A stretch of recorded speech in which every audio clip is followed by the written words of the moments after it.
This is the new entry-level single motor version of the Polestar 2. If you ask me, it's the pick of the Polestar 2 range, and this is the entry-level single motor version of the Tesla Model 3, which is also the pick of the Tesla Model 3 range. But which of these two cars is best? Well, to find out, I'm going to compare their energy usage, their performance, their exteriors, their interiors, their practicality, and what they like to drive. It's going to be a tough call. It's very, very close. Now, if you enjoy these kind of videos, please make sure you subscribe to this channel and hit the bell icon to turn your notifications on. That way you won't miss a single upload. Anyhow, I'm Matt Watson and you're watching CarWow. Buying a new car? Then head to CarWow and my team will help you find your next car at a fair price. CarWow, your one-stop car buying comparison site. Let's start off this review by comparing these cars' performance. They're both single motors, however the motor in the Polestar is at the front, driving the front wheels. The motor in the Tesla is at the back, driving the rear wheels. The motor in the Polestar has up to 231 horsepower and 330 newton meters of torque. The one in the Tesla has 296 horsepower and 376 newton meters of torque. What does that do for the performance? Let's launch them. This Polestar is supposed to do 0 to 60 in 7.2 seconds, but let's see what it will really do. I've got my specialist timing gear here. I'm just going to launch it.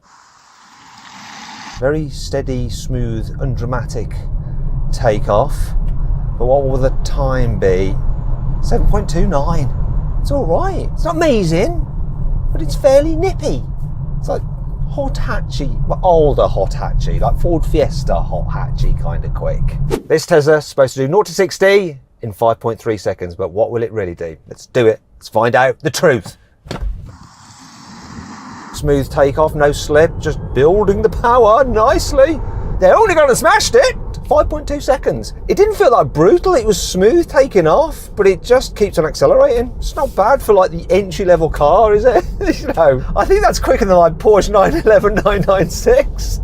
Now let's compare these cars' battery sizes, their range and their charging. So one of the great things about the Tesla Model 3 is that you have access to the Tesla supercharger network, which obviously other electric cars can't use at the moment. Also, the car's sat-nav is really good at plotting your journey to stop at the right charge at the right time. So it's just dead easy. If you're a beginner EV user, this makes your life much easier. In terms of the battery size, it's a 50 kilowatt hour battery. Now, it will charge at a rate of up to 170 kilowatts. And if you charge it at a 150 kilowatt charger, it will go from 10% to 80% full in just 23 minutes. Now, if you're charging it at home on a wallbox charger, it'll do it overnight. Simple.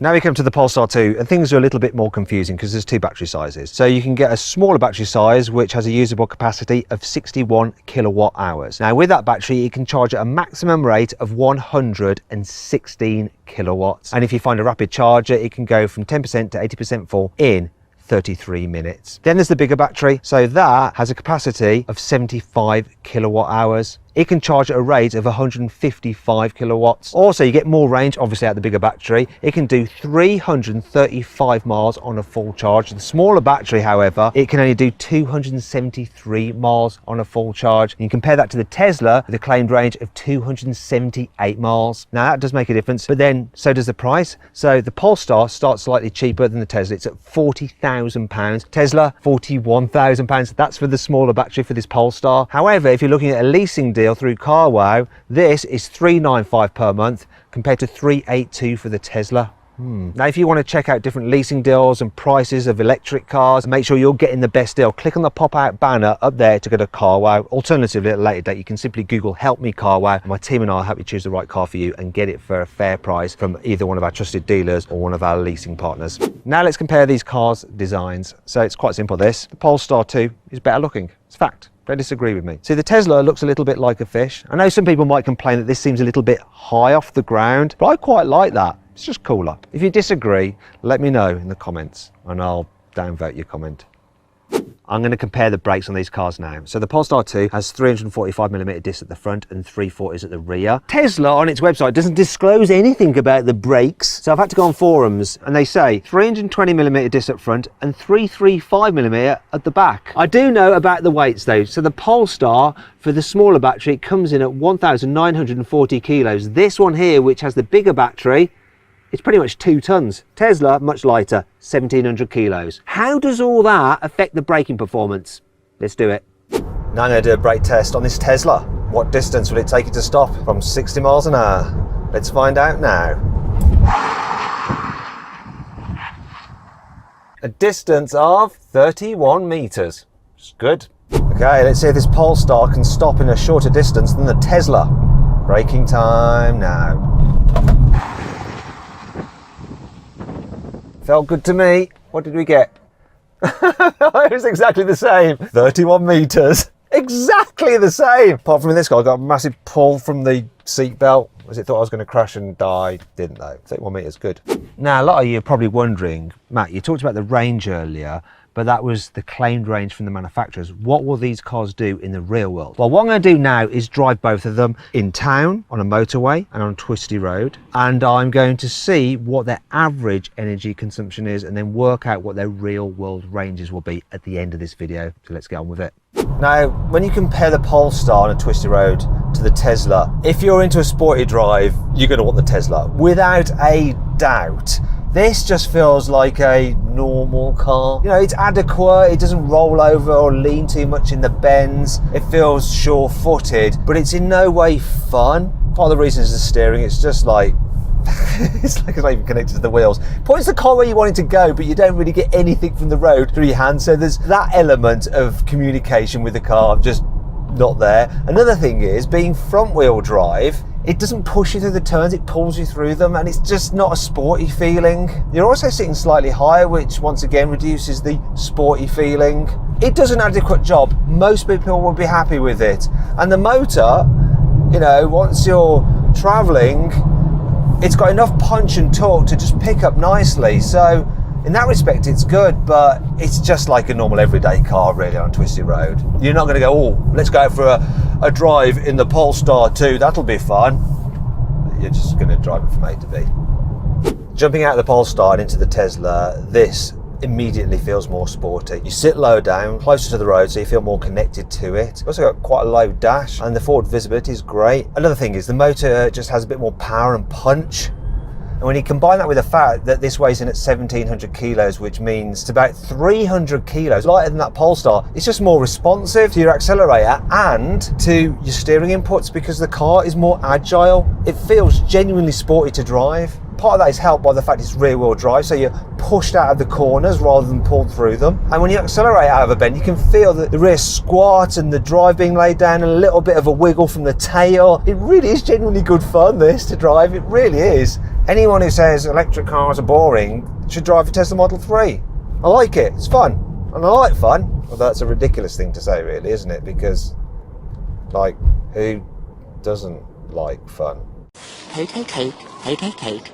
Double hate. Before we go any further, let's compare these cars' interior designs. So the Tesla's is super minimalistic. That's because there's no buttons, because everything is controlled through this screen. It's a huge screen, brilliant definition. It's responsive as well. However, it can be a fast sometimes trying to prod away at these icons when you're driving.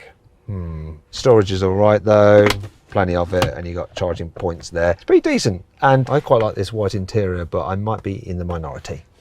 The Polestar feels more like a normal car here on the inside, and I actually prefer the design of the dash. Now, once again, it's very minimalistic and most things are controlled through this screen, and it's pretty decent to use as well because it's basically just running Android Auto, quite simple. What I do prefer of the Tesla for sure is the quality. It just feels a little bit better made. However, in-car storage isn't quite as good, though to be fair, it's still fairly decent. There's enough space for all your bits and pieces. Now though, let's do a bit more driving. This Polestar is pretty nice to drive in town. You got a turning circle of 11.5 meters, which is good. Steering's nice and light as well. I've got it in its lightest setting, and I've got the drive mode in one pedal drive. So even if you're approaching something like a zebra crossing, you need to stop to let someone across. No one really there. Well, actually, I can see a few ghosts. Anyway, look, you can stop. I just lift off the accelerator and I didn't even touch the brakes, and it just brought the car to a stop. It blends the regenerative braking for the motor and the battery with the actual brakes. Over bumps, it's reasonably comfy, this car. Has a slightly firmish edge, but not in like an overly firm and comfy way. More just a reassured, not wallowy, silly, soft and squidgy kind of way. Which is how I actually like it. No one really likes soft and squidgy. Now I've jumped into the Tesla, and the first thing I notice is the one pedal drive. Slows down nicely, but it's not quite as definite the way it stops, so there's still a little bit of kind of roll at the very end, and you're never sure whether you're going to just go and accidentally knock over some old lady. That's not true, it's fine. Just ever so slightly. Well, I can't fault those as suspension. Very comfy car over bumps. I think it's slightly better than the Polestar, the way it deals with bumps. What I do notice though is that when you go over bumps, you hear some noise a little bit of like the body flexing or panels moving ever so slightly. Visibility wise, you're sitting lower so you don't get such a good view over, but you do get an amazing view, and I'm not sure which I prefer, the higher driving position or the more panoramic view you get in this Tesla. It's a tough one. Steering wise, let's go comfort. Nice and light steering. Brakes as well. They're quite progressive. Sometimes electric cars can have abrupt brakes. The Polestars are fine. I think these probably are even better judged. Finally though, we need to test out the turning circle. So here's the mini roundabout. Can I make it round in one go without humiliating myself and Tesla in the process? Let's find out. Turning circle on this is slightly more than the Polestar, 11.8 meters. So what's that? 30 meters? No, what am I talking about? 30 centimeters difference. Look, yeah, that's gonna be fine.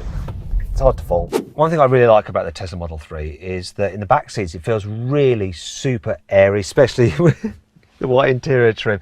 Got big rear windows, there's enough space, you've got that glass roof, which is standard, by the way. When it comes to fitting a baby seat, it's fairly easy. You do have to stoop down a little bit to get it in, and it's a bit hard to get to the ISOFIX anchor points, but you can still fit a big rear-facing seat in the back, no problem, without having to move that front seat forward.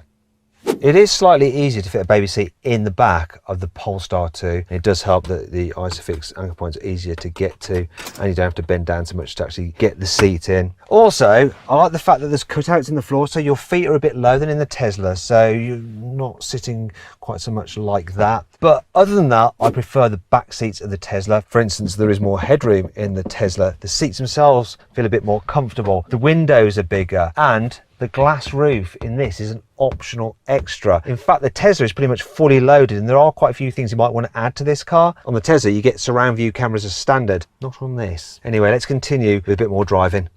This Polestar is fairly comfy to drive on the motorway. Notice a bit of wind noise, a bit of tyre noise, but they're not too intrusive. Seats are comfy. I like the fact that you can sit up a bit higher than in the Tesla, which gives you a little bit of a view over vehicles ahead of you. One thing that I don't like so much, automatic cruise control.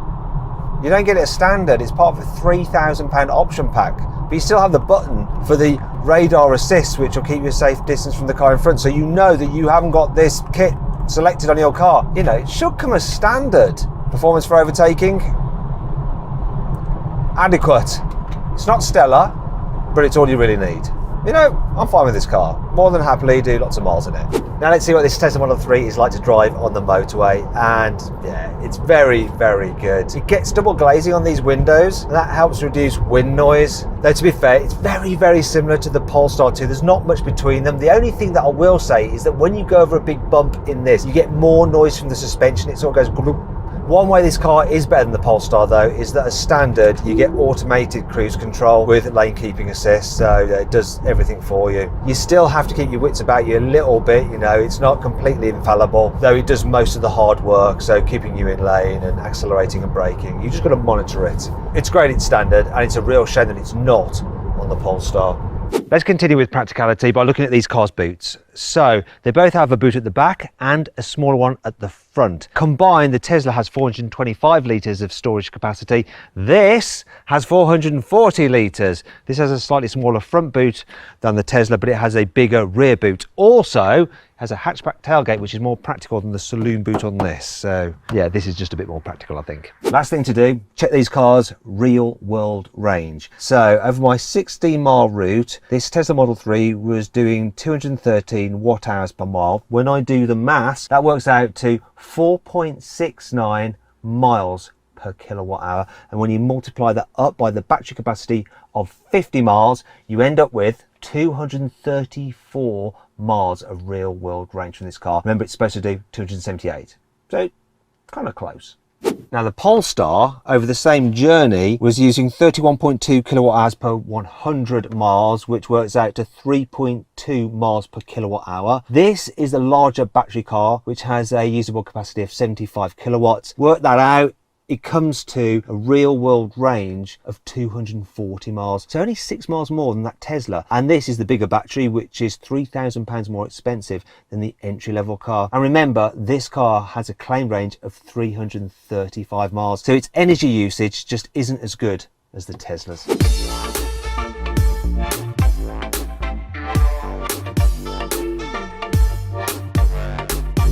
So then, what's my final verdict? Well, I really like this single motor version of the Polestar 2, but I do still prefer the Tesla Model 3. It's just a bit nicer to drive. You've got access to the Tesla supercharger network, which makes it easier to live with. And the best bit is, it's cheaper to buy. And that's why it wins this test. Hope you all enjoyed the video. If you did, please give it a like. Let me know some other videos you'd like to see in the comments below. Click on those windows there for some more videos. And if you click on that box there, you can go to my version of my OnlyFans page.